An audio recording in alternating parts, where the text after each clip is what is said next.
والإسلام ديني ومحمدا رسول الله ويقيني.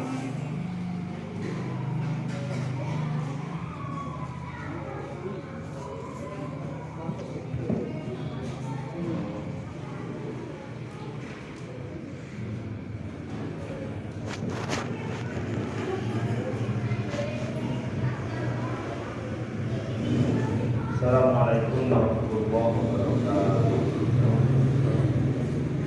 Bismillahirrahmanirrahim. Alhamdulillahirabbil alamin. Nahmaduhu wa nasta'inuhu wa nastaghfiruh wa na'udzu billahi min shururi anfusina wa min sayyiati a'malina. May yahdihillahu fala mudilla lahu wa may yudlil fala hadiya lahu. Asyhadu an la ilaha illallah wahdahu la syarika lahu wa asyhadu anna Muhammadan abduhu wa rasuluhu la nabiyya ba'dah. Allahumma shalli wa sallim wa barik ala nabiyyina wa rasulina wa habibina wa safina wa maulana Muhammadin sallallahu alaihi wa alihi wa sallam wa ala alihi wa atba'ihi wa dzurriyyatihi wa man tabi'ahum ila yaumil qiyamah. Wallahu ta'ala fi kitabihil karim. A'udzu billahi minasyaitonir rajim. Ya ayyuhalladzina amanu taqullaha haqqa tuqatih wa la tamutunna illa wa antum muslimun. Ya ayyuhan nasu taqu rabbakum alladzi khalaqakum min nafsin wahidah wa khalaqa minha zawjaha wa batha minhuma rijalan katsiran wa nisaa'a wattaqullaha alladzi tasaaluna bihi wal arham innallaha kana 'alaikum raqiban. Ya ayyuhalladzina amanu taqullaha wa qulu qawlan sadida yuslih lakum a'malakum wa yaghfir lakum dhunubakum wa man yuti'illaha wa rasulahu faqad faza fawzan 'azima. Fa'lam anna khairal hadithi kitabullah wa khairal hadyi hadi Muhammadin sallallahu alaihi wa alihi wasallam wa syarrul umuri muhdatsatuha wa kullu muhdatsatin bid'atun wa kullu bid'atin dhalalatun wa kullu dhalalatin finnar amalan. Hadirin wa hadirat rahimani wa rahimakumullah. Faedah hadis yang panjang banget berisi yaitu hadis nomor 24. Yang pertama, riwayat Nabi sallallahu alaihi wasallam ar-Rabihi wa hadha aqwa maratibis sanah li anna ghayata sanah imma rabb azza wa jalla wa hadha fil ahadisil qudsiyah. Riwayat yang Nabi meriwayatkan dari Allah Subhanahu wa taala tanpa melewati malaikat Jibril alaihissalam.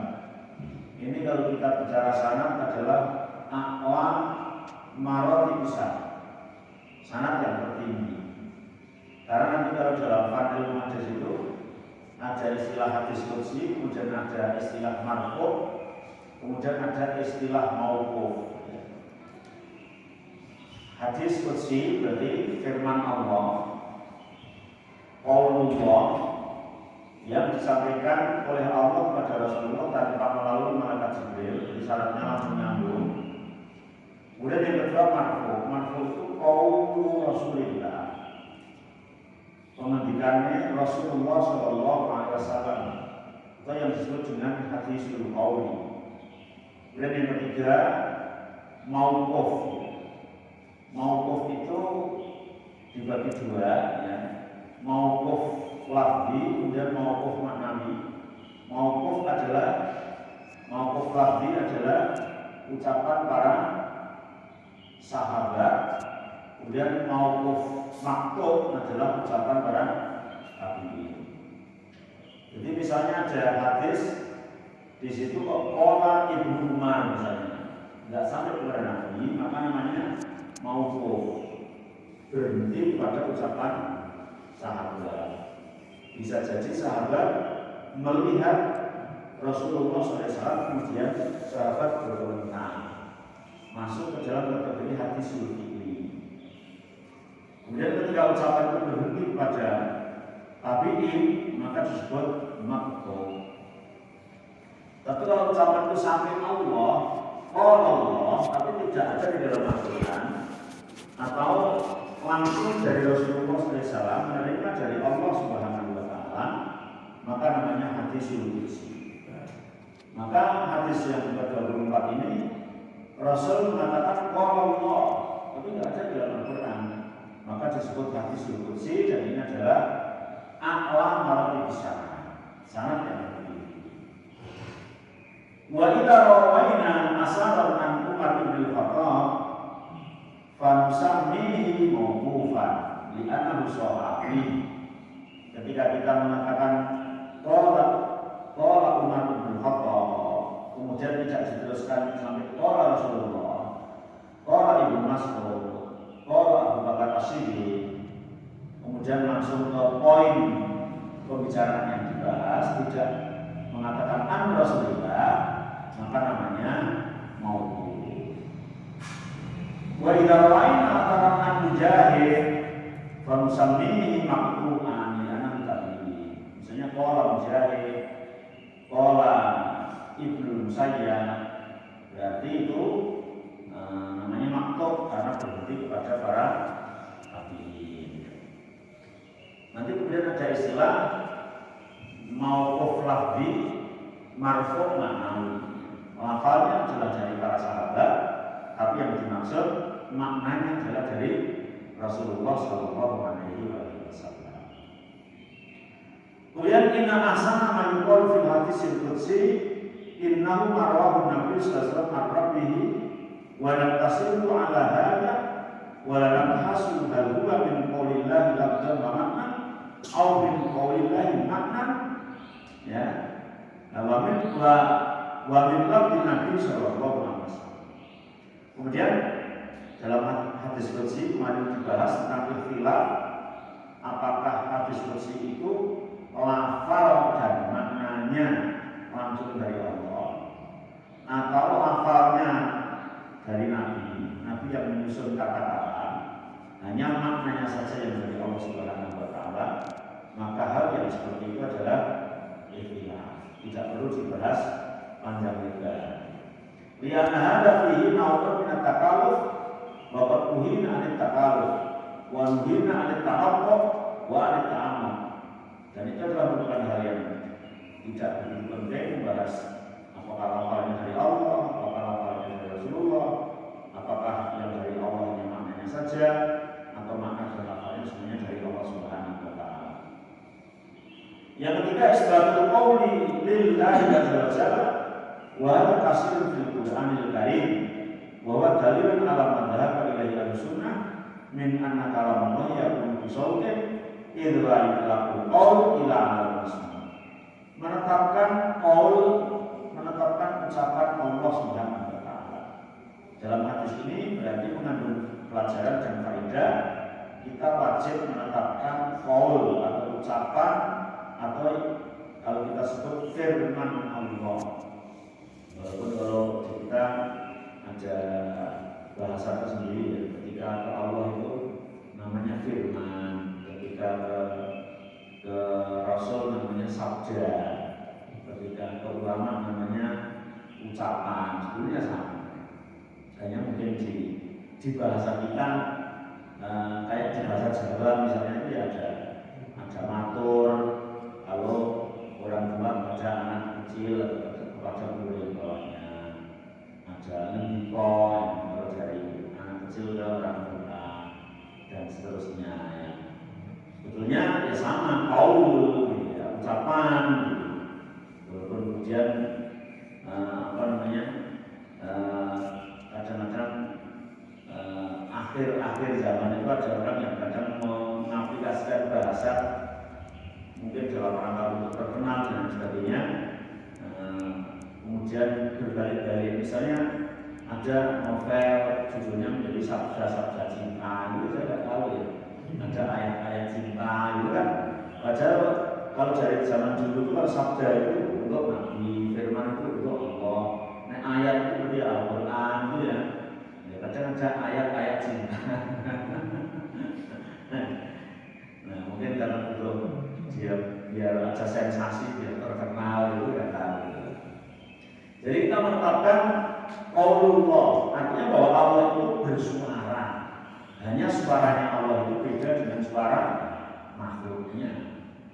Mau makhluk sama makhluk saja suara itu antara satu dengan yang lain berbeda-beda. Adanya si A dengan adanya si B suaranya berbeda. Juga dari luar itu oh si A yang ada suaranya begitu. Oh si B, oh si C gitu.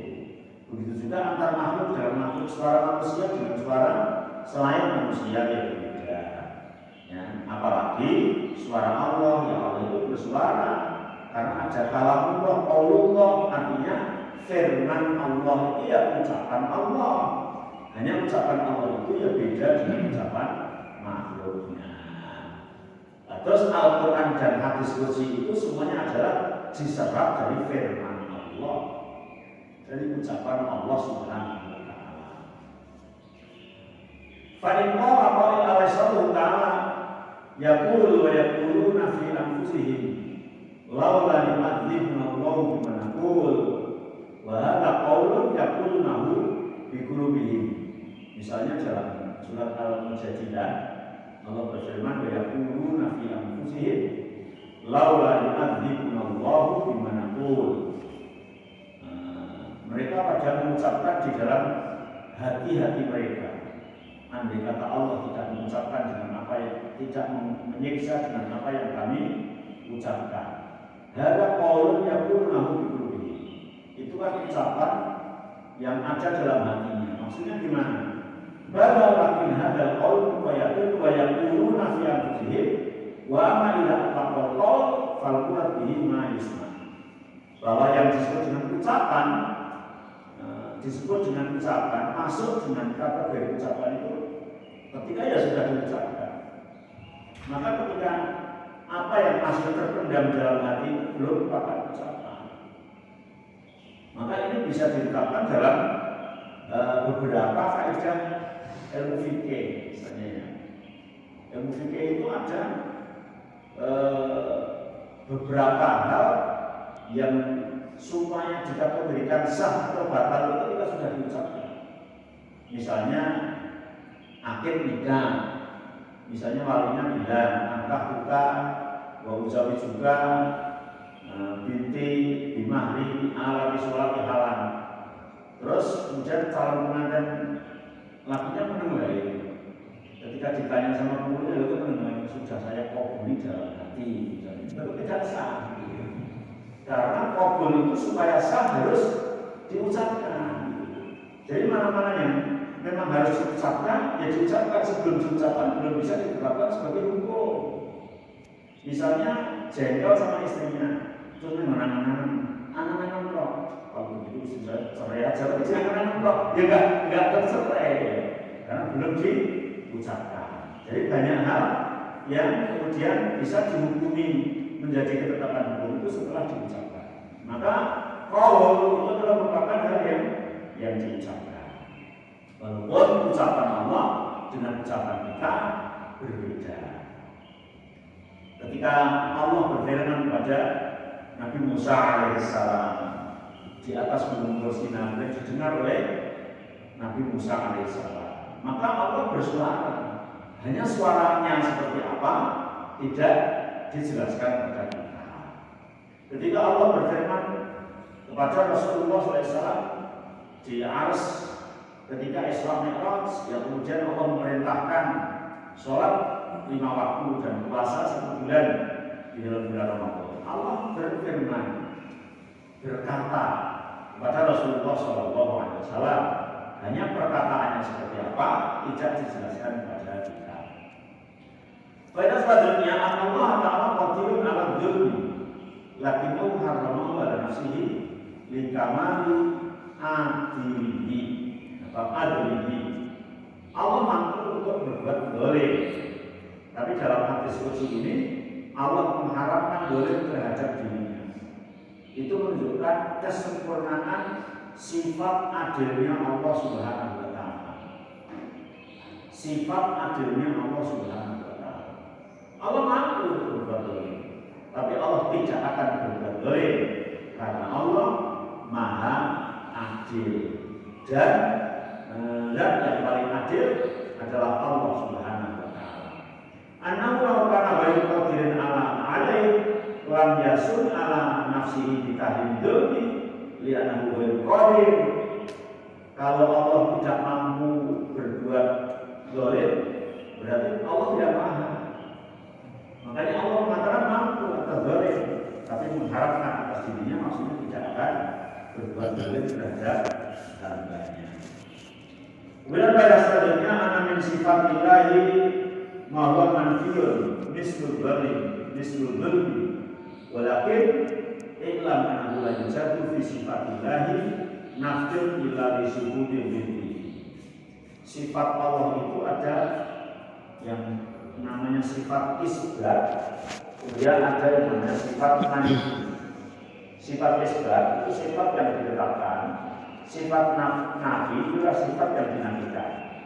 Maka sifat tanzihullah membersihkan Allah dari sifat-sifat tercela. Artinya kita mensifati sifat Allah dengan sifat nafi. Maknanya Allah tidak mungkin berbuat zalim, Allah tidak mungkin berbuat yang mendolimi terhadap hambanya. Itu namanya sifat manfi yang kemudian isbat terhadap kebalikannya. Kalau Allah mustahil zalim, berarti Allah pasti adil. Allah mustahil mati, berarti Allah hidup. Allah mustahil sama dengan makhluknya, berarti Allah beda dengan makhluknya. Subudul adri al-kamil alladhi la naqasa fihi. Kita wajib menetapkan kesempurnaan sifat adil bagi Allah Subhanahu wa taala dan menafikan sebaliknya atau kebalikannya. Faedah selanjutnya Allah azza wa jalla ayah rumah ala nafsihi masya'a li anahuma ilaih fanahnu la nastati'u an nahruma ala Allah. Allah Subhanahu wa taala itu mempunyai sifat kekuasaan sekehendak Allah. Allah akan mengharamkan ini, akan mengharamkan itu prerogatif Allah Subhanahu wa taala yang kita tidak diberi kemampuan dan kekuasaan oleh Allah untuk mengharamkan hal yang dihalalkan oleh Allah. Sebaliknya, menghalalkan hal yang diharamkan oleh Allah. Jadi misalnya Allah menciptakan sapi, kemudian Allah halalkan. Allah menciptakan babi, kemudian Allah halalkan. Itu ya hak prerogatif Allah. Artinya kita memang tidak boleh protes. Kenapa sih ya Allah? Babi itu kan kalau mana kan banyak, satu mana sebulan 14, 20. Lalu saya kan percaya bahwa halalkan saja ya Allah. Kucing itu kan harga bayi 10, 5 itu kan orang pokoknya pakan berjumlah boleh ya. Kenapa kok itu haram? Nah itu kan berarti Allah Subhanahu wa taala. Walaupun ketika diteliti kemudian apapun yang Allah haramkan itu pasti ada hikmah yang terbaik. Ketika Allah halalkan juga ada hikmah yang terbaik. Jadi itu hak prerogatif Allah menghalalkan dan mengharamkan apa yang Allah ciptakan atau menghalalkan sesuai dengan keinginan Allah dan mengharamkan sesuai yang diinginkan oleh Allah Subhanahu wa taala. Kita tidak boleh dan menghalalkan yang haram atau mengharamkan yang halal. Karena Nabi Muhammad SAW pernah mengharamkan sesuatu yang halal, beliau ditegur oleh Allah dalam surat At-Tahrim itu 5 hari 5 ahalallah. Ya. Kenapa kamu mengharamkan yang telah dihalalkan oleh Allah bagimu? Jadi kalau ceritanya panjang, maka Rasulullah minum susu di salah satu istrinya, kemudian ditegur oleh istrinya yang lain, kenapa kemudian Rasul tidak akan minum susu, mengharamkan minum susu, maka kemudian ditegur oleh Allah, kenapa kamu mengharamkan yang telah dihalalkan oleh Allah hanya demi meraih ridho istri-istrimu. Ya. Artinya Nabi pun ditegur menghalalkan yang haram atau mengharamkan yang halal. Jadi yang halal yang kita halalkan walaupun juga kita tidak melakukan yang haram yang kita haramkan, walaupun mungkin terkadang kecelakaan kita melakukan, gitu ya, ya tetap diyakini bahwa itu adalah perkara yang haram. Tidak kemudian kalau kita kecelakaan lakukan terus dikatakan sebagai hal yang halal, itu haram. Begitu juga sebaliknya, yang halal ya jangan kemudian diharapkan walaupun kita tidak melakukan, karena itu hak Allah Subhanahu wa Ta'ala. Kemudian Ibnu Qayyim Al-Jauziyah mengatakan dalam syairnya, ya, ma lil ibadi alaihi haqqun wajibun wa aujabal ajral ali asan ulan wala amalu ladaihi lohe in kana fil ikhlasi wal ihsan. Maknanya bagi hamba itu tidak ada hak untuk mewajibkan atau untuk mengharamkan atau membolehkan, ya. Hanya melakukan kewajiban apa yang telah diwajibkan oleh Allah dan meninggalkan hal yang diharapkan oleh Allah Subhanahu wa Ta'ala. Dan faedah selanjutnya, itlaqun nafsi 'ala dzat liqaulihi 'ala nafsi. Terkadang raga itu disebut jiwa, terkadang jiwa disebut raga di dalam bahasa Arab. Misalnya nafsi, ketika Allah mengatakan haramtu dzulma ala nafsi, aku haramkan dolim terhadap diriku. Padahal kalau diartikan secara harfiah, nafsun itu adalah jiwa. Maka ketika itu adalah firman Allah, maka tidak dimanai ala nafsi atas jiwaku, jiwanya Allah. Karena Allah itu tidak terpisah antara jiwa dan raga. Maka yang dimaksud adalah atas zat Allah Subhanahu wa Ta'ala. Tapi kalau nafsi itu untuk manusia, yang dimaksud adalah jiwa. Wal murad bi nafsihi ay dzatuhu azza wa jalla. Ya, misalnya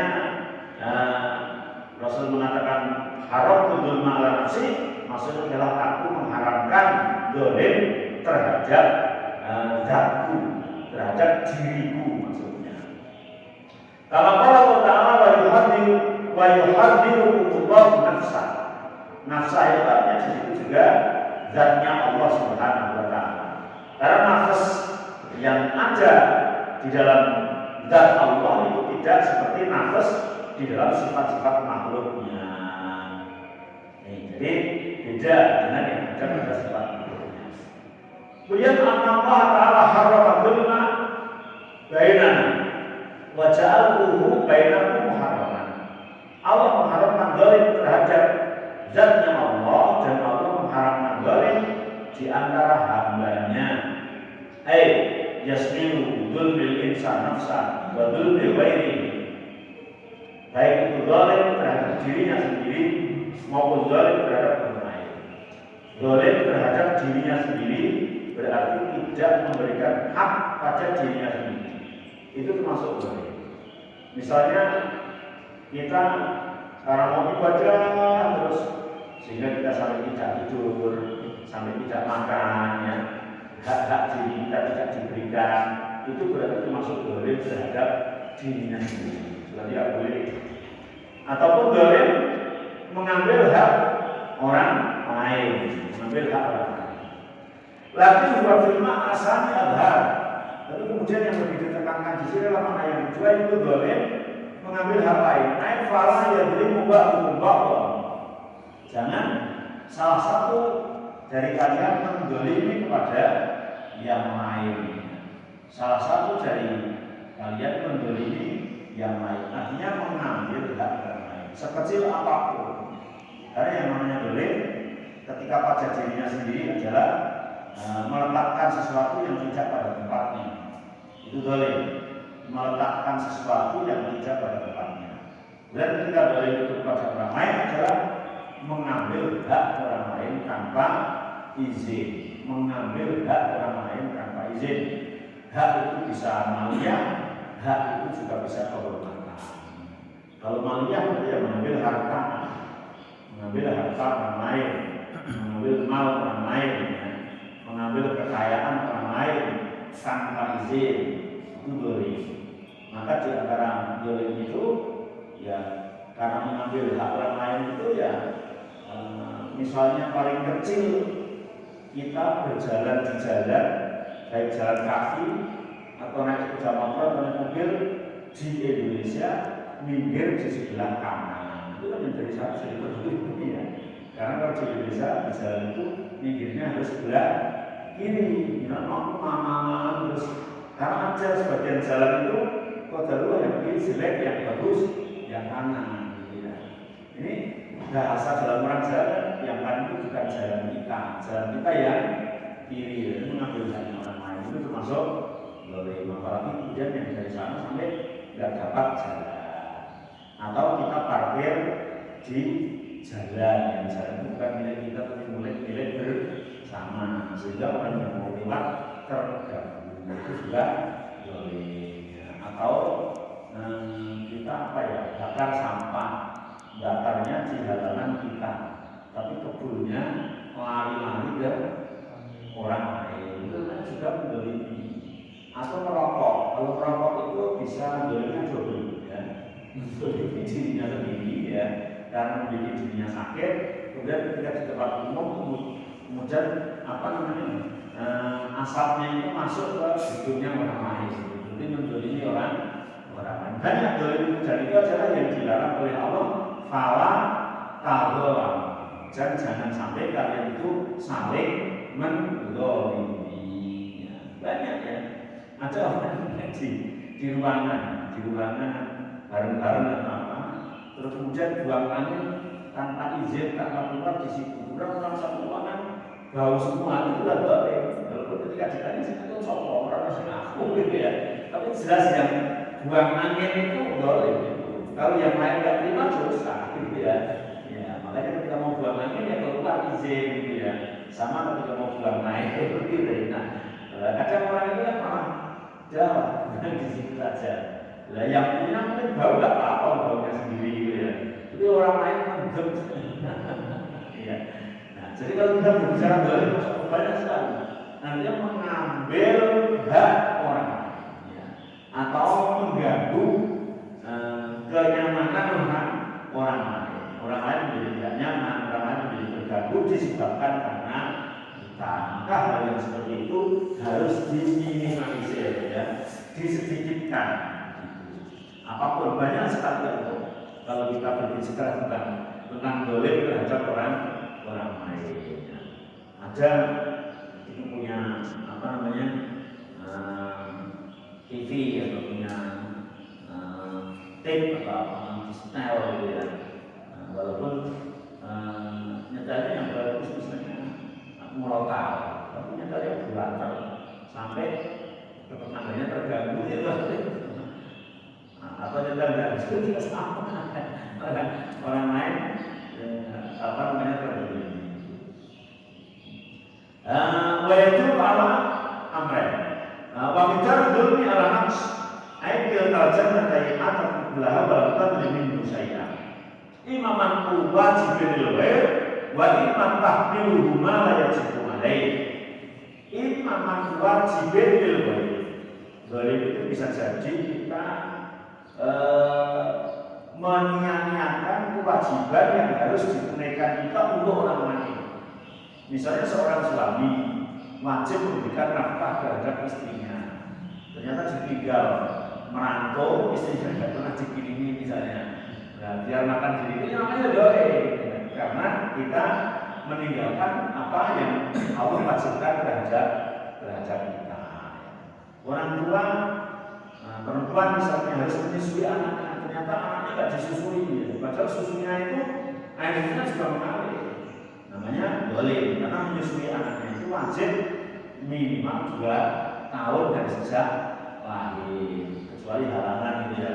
Misalnya terus ibunya itu nggak mau lama-lama menyusui lah, setahun aja udah disapih gitu, karena akan segera tampil cantik kembali misalnya, itu dolim.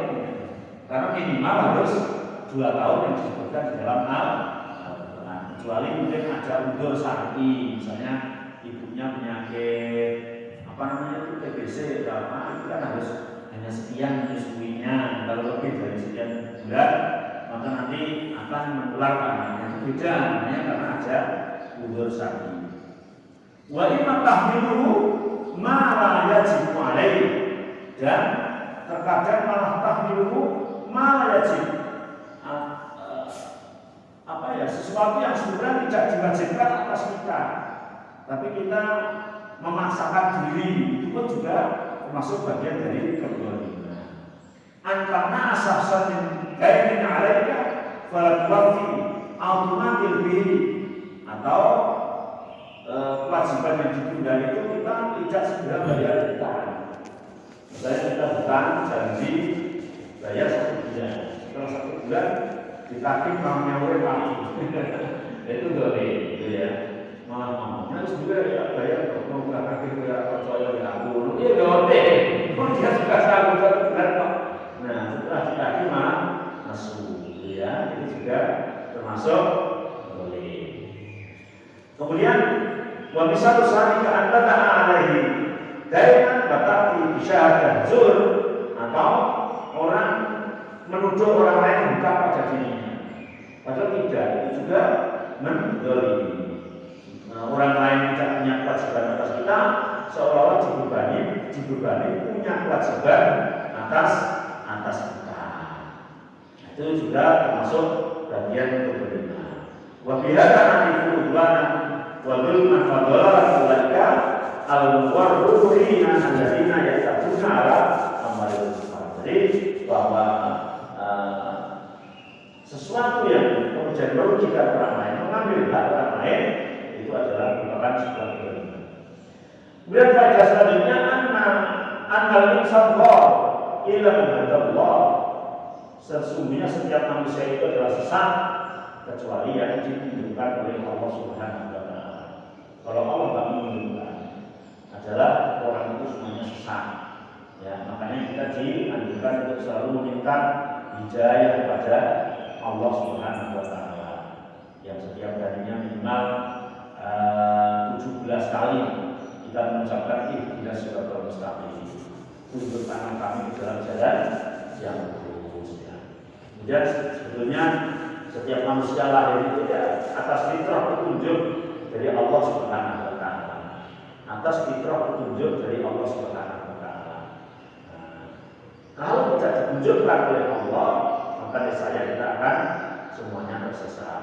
Baik itu adalah makhluk Allah yang bersifat hamba seperti manusia dan jin, yang petunjuknya adalah Al-Quran dan Sunnah Rasulullah SAW, atau makhluk Allah yang bukan bersifat hamba, misalnya kayak apa ya, mendung misalnya, jalan di apa namanya atas sana, kemudian lari ke utara ke selatan, kemudian ketika ada perkiraan cuaca daerah sini mau hujan, sini mau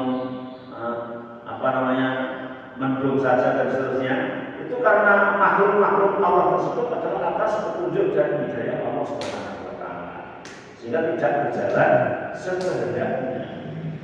Ya kalau kita berbicara yang kecil misalnya di rambut kita, Allah itu bukan rambut yang kepala, itu mesti semakin memanjang. Kalau kita 3 bulan sekali tidak potong, itu mesti jadi gondrong. Tapi rambut yang di atas mata ini, saya 10 hidup dari lahir sampai sekarang itu belum pernah potong alis. Jadi alis saya tidak menutupi mata saya. Ya. Ini juga harus petunjuk Allah yang keren.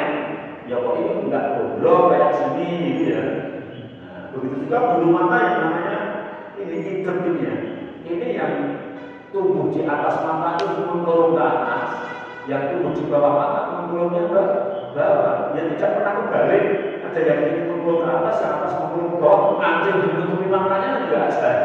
Nah, itu atas petunjuk Allah yang menunjukkan. Coba bukan itu dengan sendirinya ditunjukkan oleh Allah Subhanahu wa taala. Kalau tidak ditunjukkan oleh Allah, maka saya akan tersesat. Al-hasanatul bil ilmi kullu dhar wa la saka anna talabal ilmi min afdalil amal. ditunjuki oleh Allah, maka sayangnya manusia itu atau hamba Allah itu selalu mencari jalan petunjuk, yaitu tolak ilmu. Maka tolak ilmu itu diwajibkan. Karena agar orang itu jalan menuju surganya itu lancar, bagus, mudah, maka harus dengan ilmu. Dan al-ilmu binta'alum, ilmu itu dipelajari.